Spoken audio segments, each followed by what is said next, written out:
આમ તેમ માથે બધા બહાના કરી અમને છેતરપિંડી કરી છે અમારી જોડે।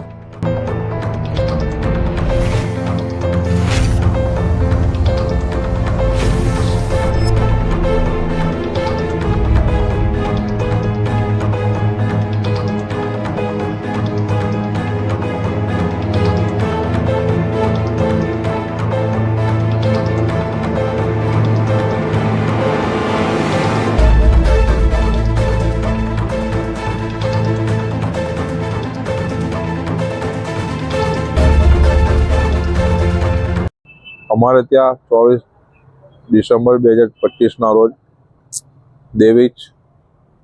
જયનીત દેવીજભાઈ કરીને આવ્યા હતા અને મારા જોડે રોજ એપ્રોક્સ 1500 લીટર ડીઝલ જોશે એમ કહીને મારી જોડે ખાતું પડાવ્યું હતું।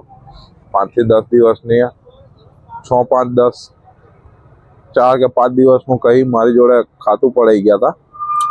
તે ઉપરાંત હું મને રોજનું 1500 લીટર લેખે માલ આપતો હતો અને ત્યારબાદ પાર્ટીએ ચાલુ રાખ્યું આપણા જોડેથી પરચેસ કરવાનું, લેતા હતા માલ।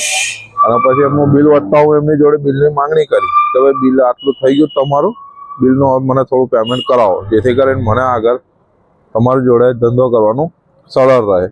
આમ કરીને હું ના જોડે બિલની માંગણી કરી તો મને એમને પહેલાં તો પેમેન્ટ મળી જશે, કરાવી દઈશ આવે તેવું કીધું। પછી એમને મને 4 તારીખ થઈ એટલે હું 4 તારીખે એમનું બિલ વધી ગયું એટલે હું 4 તારીખે એમની જોડે બિલની ફરી માંગણી કરી તો મને સ્ક્રીનશોટ નાખ્યા 2 લાખ રૂપિયાનો પહેલો ફેક સ્ક્રીનશોટ હતો એમનો। એ સ્ક્રીનશોટ નાખ્યો પછી કહે છે, મેં કીધું કે ભાઈ બેંકમાં તમારા પૈસા હજી દેખાતા નથી તો મને કહે છે કોઈ વાંધો નહીં, સાંજ સુધીને આવી જશે। એટલે આપણે સાંજ સુધીની વાત જોઈ, સાંજ સુધીમાં બી પૈસા આવ્યા નહીં એટલે હું એમનો ફરી કોલ પર કોન્ટેક્ટ કર્યો તો એ જયનીતભાઈને એવું જણાવ્યું હતું કે તમને હું આવીને કેશ રૂબરૂ આવીને પૈસા આપી દઉં છું સાંજે।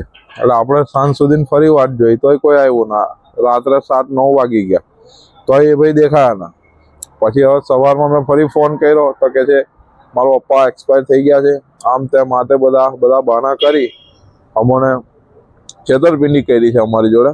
અને એપ્રોક્સ એમને 25 થી 4 તારીખ સુધી એમને અમારી જોડેથી 10,498 જેવું એપ્રોક્સ લીધેલું છે ડીઝલ।